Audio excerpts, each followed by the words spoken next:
আমাদের দেশের কোনোভাবেই তারা নাগরিক না। এখন আমাদের দেশের নাগরিক বানিয়ে যদি তাদেরকে আপনার বাংলাদেশের মধ্যে প্রবেশ করাতে চাই, তাহলে আমাদের দেশের যে সীমান্তরক্ষী বাহিনী আছে সেখানে বাধা দেবে। ভারত কিন্তু খুব ভালো জানে বাংলাদেশের অভ্যন্তরীণ রাজনীতি কি করে এলোমেলো করতে হয়, এটা খুব ভালো জানে। হারুন ভাই, আপনি একটু বলেন, এই যে আশরাফ ভাই যেটা বলেন যে আশঙ্কার কথাই তো, ধর মুসলিম যারা তাদেরকে প্রেশার ক্রিয়েট করবে কিনা, বা আমরা তো দেখলাম বাংলাদেশের চেষ্টা, ফলে আমরা স্কুল থেকে এসে এই যে হোমওয়ার্ক যেটা ছিল ওটা করার জন্য ব্যস্ত হয়ে যেতাম, টেনশনে থাকতাম। আমার সরকার, এখনকার সরকার কি এই সমস্যা মোকাবেলার জন্য কোনো হোমওয়ার্ক কি করছে? বাংলাদেশের জন্য তো নিঃসন্দেহে উদ্বেগের, আমি শুরুতেই বলেছি আপনাকে যে পার্শ্ববর্তী আমাদের প্রতিবেশী, সবচেয়ে বড় প্রতিবেশী, এবং সেখানে বাংলা ভাষাভাষী রয়েছে এবং তাদের সাথে আমাদের সাংস্কৃতিগত অনেক মিলও আছে, অনেক মিল, সংস্কৃতি, ভাষা। আপনার এখানে আমরা ৭১-এর মুক্তিযুদ্ধের সময় আমরা বিপুল পরিমাণ শরণার্থী গিয়ে কিন্তু পশ্চিমবাংলায় আমরা আশ্রয় পেয়েছি। এখন ভারতের সাথে আমাদের যে সম্পর্কটা, আপনার সেই সম্পর্ক আপনার এই ক্ষেত্রে ভারত সরকারের দায়িত্বটা সবচেয়ে বেশি। এখন ভারত সরকার কি চায়, আপনার এখানে আমাদের যেটা বললেন যে পুশিন, যদি তাদের গুড সেন্স না আসে তাহলে কি হবে? সংকট এখানে বাড়বে। আর বিশেষ করে আমাদের বাংলাদেশের আভ্যন্তরীণ রাজনীতিতে যে বিষয়টা আমাদের 50 বছর থেকে চলে আসছিল, যে বিভাজন, আপনার এখানে এই ক্ষেত্রে আমাদের রাজনীতিতে একটা জাতীয় ঐক্যের খুবই বড় প্রয়োজন। তার কারণ বাংলাদেশে ধরেন একটা বৃহত্তম রাজনৈতিক দল, তাদের বিগত 15 বছরের ফ্যাসিবাদের কর্মকাণ্ডের কারণে তারা নিষিদ্ধ হয়েছে, তাদের শীর্ষ নেতারা সব দেশ ছেড়ে পলাতক রয়েছে, মামলা তাদের নামে রয়েছে, পাশাপাশি দেশের মধ্যে একটা অস্থিরতা আছেই। এখন ভারতের নতুন করে এই আজকে প্রতিবেশী দেশের জায়গা থেকে যদি বাংলাদেশের আপনার সীমান্তবর্তী এলাকাগুলোতে তারা উত্তেজনা তৈরি করতে চায়, পুশিন করতে চায়, বা আপনার আমাদের যে বাণিজ্যের ক্ষেত্রে তারা যদি প্রতিবন্ধকত্ব করতে চায়, আমাদের চাইতে ভারত কিন্তু এখানে খুব বেশি লাভবান হবে না, কিন্তু আমাদেরকে ডিস্টার্ব করা হবে। এই ক্ষেত্রে আমাদের সরকার যেটা আপনার, আমি মনে করি যেটা ইতিমধ্যেই সরকারের জায়গা থেকে আপনার পরিষ্কার, পররাষ্ট্রমন্ত্রী বলেছে যে পুশিন যদি তারা করতে চায় এ ব্যাপারে আমাদের সতর্ক পদক্ষেপ গ্রহণ করতে হবে।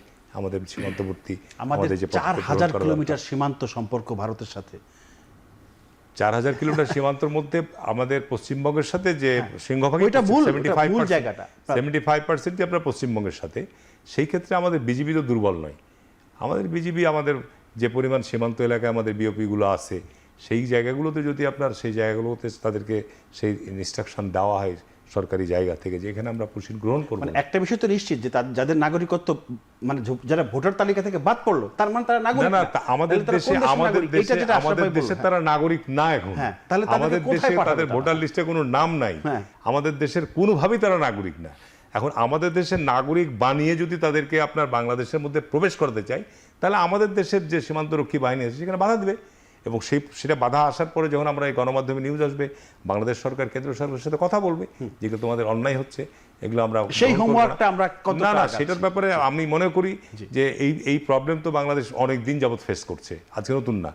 এখন এটা বড় আকার ধারণ করতে পারে, যেটা আমরা আশঙ্কা করছি যে এখানে আপনার বিজেপি সরকার আসার ফলে আর বাংলাদেশে যে রাজনৈতিক অস্থিরতা আছে সেই সমস্ত সুযোগ নিয়ে এই ধরনের একটা পরিস্থিতি সৃষ্টি করতে পারে। সেই ক্ষেত্রে অবশ্যই আমাদের জাতীয় ঐক্য দরকার একটা। এই ক্ষেত্রে বাংলাদেশকে অবশ্যই ভারতীয় সরকারের সাথে আলোচনা হচ্ছে নিশ্চয়ই, আপনার আমাদের সম্পর্ক উত্তরণের ক্ষেত্রে আমাদের যে বিষয়গুলো রয়েছে সেগুলো আলোচনা হচ্ছে। সেগুলো আলোচনার পাশাপাশি এই বিষয়গুলোর ব্যাপারে আমাদেরকে অবশ্যই সতর্ক পদক্ষেপ গ্রহণ করতে হবে। আর ভারত যদি আপনার এখানে, তাহলে আমাদেরকে তখন বিকল্প চিন্তার দিকে যেতে হবে। যে আশরাফ ভাই বলেছে, আপনি যদি আমাকে একেবারেই করতে চান তাহলে স্বাভাবিক কারণে তো আমাকে বিকল্প চিন্তায় যেতে হবে। আমি সেটা এত স্পষ্টভাবে বলতে চাচ্ছি না আমার জায়গা থেকে, এটা আমার মনে হয় যারা জ্ঞান রাখে তারা যথেষ্ট বুঝতে হবে যে আমাকে আমার মতো চিন্তা তখন করতে হবে। আসলে আমরা সেই সুযোগ নিশ্চয়ই ভারত, আমি মনে করি না যে এটা তো সহজেই ভারত আমাদেরকে সেই দিকে ঠেলে দিবে, আমি বিশ্বাস করি না এটা। আমরা বিশ্বাস করতে চাই না সেটা। আশরাফ ভাই, আমরা ওই যে ইঙ্গিতটা তিনি দিলেন ওইটা যদি আপনি বলতে চান, তারপর একটু জানতে চাই যেটা আমি জানতে চেয়েছিলাম যে হোমওয়ার্কটা, মানে আসলে এত গভীর যে শঙ্কা আশঙ্কার কথা আমরা শুনছি, বলছি, দেখছি, সেই জায়গাটা আমাদের কি প্রপার হোমওয়ার্ক কি হচ্ছে? আমরা কি ঠিক মতো রিসার্চ বা গবেষণা করছি যে আসলে কি করণীয়? আমি খুব একটা নিশ্চিত না। কেন বলি, রাজনীতির পরিভাষায় অনেক কিছু বলা যায় এবং আপনি রাজনীতিবিদরা অনেক কথা বলেন, কিন্তু এই হোমওয়ার্ক কিন্তু অন্য লেভেলের। যেখানে কূটনীতি থাকবে, যেখানে ওই জায়গাটায় প্রতিরক্ষার বিষয় থাকবে, আমি নিশ্চিত না। এখন হারুন ভাই যেমনটি বলছিলেন, আমি অনেকটা আশ্বস্ত হওয়ার চেষ্টা করছি আমরা আশ্বস্ত হতে চাই তো। যে তারা হোমওয়ার্কটি করছেন। দেখুন, প্রথম শর্ত আপনাকে বলি, আমাদের অভ্যন্তরীণ রাজনীতিতে ঐক্য তৈরি করতে হবে ভারতের ব্যাপারে। বিকল্প নাই, কোনো বিকল্প নাই। এই যে বাংলাদেশের ব্যাপারে যে আপনি কংগ্রেস, বিজেপি, তৃণমূলকে এক হতে দেখেন, বাংলাদেশের একটা রেকর্ড আমরা তো এক হইতে পারলাম না। আপনার এখন এই যে গতকালকে যে ঘটনা ঘটলো, এখন যদি আপনি এক না হন তাহলে আপনি টিকতে পারবেন না। ভারত কিন্তু খুব ভালো জানে বাংলাদেশের অভ্যন্তরীণ রাজনীতি কি করে এলোমেলো করতে হয়, এটা খুব ভালো জানে। অতএব প্রথম শর্ত হচ্ছে যে আপনাকে এক হতে হবে। আরেকটা কথা আপনাকে বলি, ধরেন ভারত কোনো আগ্রাসী রোলে গেলই না, পুশিনও করলো না, শরণার্থীও হলো না, নির্বাচনের পরে অনেক কিছু কিন্তু মানে থিতিয়ে যায়, আমরা ধরে নিলাম। আপনি কি খেয়াল করেছেন গত নির্বাচনে বাংলাদেশের সীমান্তবর্তী জেলাগুলোতে কারা ভালো ফল করেছে? জামায়াত ইসলামী। কারণটা কি? কারণটা হচ্ছে ভারতে যত আপনার সংখ্যালঘুদের উপরে আক্রমণ হবে, বাংলাদেশে উগ্রবাদী ধর্মান্ধ রাজনীতি তত সীমান্ত এলাকায় আরো প্রভাব বিস্তার করবে। এটি প্রমাণিত, এটি ইন্টারলিঙ্কড। কেননা আপনি যদি আজকে ভারতে সংখ্যালঘু মানে তো মুসলমান, তাদের উপরে যদি আপনার মেটিকুলাস ডিজাইনে নির্যাতন হয়, বাংলাদেশে তার একটা সহানুভূতি তৈরি হয়।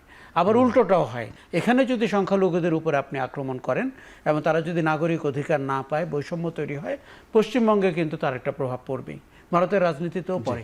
এটি আমি কেন বলছি, আমাদের দেশ যেন মধ্যপন্থার রাজনীতি ছেড়ে উগ্রপন্থার দিকে চলে না যায় ভারতীয় রাজনীতির কারণে। এগুলো কিন্তু অনেক গভীরভাবে নৃতাত্ত্বিকদের, রাজনৈতিক বিশ্লেষকদের বোঝার বিষয় রয়েছে। এটি অত সরলীকরণ করে ফেললে হবে না। আর তৃতীয় আশঙ্কার কথা আপনাকে বলি, আওয়ামী লীগের রাজনৈতিক কর্মকাণ্ড তো এখন নিষিদ্ধ। আমার ধারণা ভারত এই ব্যাপারে একটা ট্রেড অফের চেষ্টা করবে, যে কোনো একটা সিচুয়েশনে আওয়ামী লীগের রাজনীতিকে আবার ফেরত আনা যায় কিনা। শেখ হাসিনা না হোক, আওয়ামী লীগ রাজনৈতিক প্রতিষ্ঠান হিসাবে বাংলাদেশের রাজনৈতিক অঙ্গনে বিচরণ করতে পারে কিনা, এমন পরিস্থিতিও ভারত তৈরি করার ক্ষমতা রাখে। দেখুন, আমি একটা জিনিস আপনাকে বলি, বিপুল সংখ্যক মানুষ রাষ্ট্রহীন হতে যাচ্ছে ভারতে, যারা নাগরিকত্ব হারিয়েছে, যারা ভোটাধিকার হারিয়েছে, তারা কোথায় যাবে? অতএব তাদেরকে কোনো একটা জায়গায়, এবং কোনো মানুষ যারা আরও ভয় পাচ্ছেন, তারা বলছেন যে সীমান্ত এলাকায় কিন্তু, এটি নরেন্দ্র মোদীর কথা, এটি অমিত শাহর কথা, তারা শরণার্থী ক্যাম্প করতে চাচ্ছেন। তারা বলছেন যে এরা ভারতের নাগরিক না, এরা অন্য কোনো দেশের নাগরিক, অতএব তারা শরণার্থীদের মতো থাকবেন। ঠিক আরেকটি কাশ্মীরের পরিকল্পনা ভারত বাংলাদেশের সীমান্ত এলাকায় করতেই পারেন।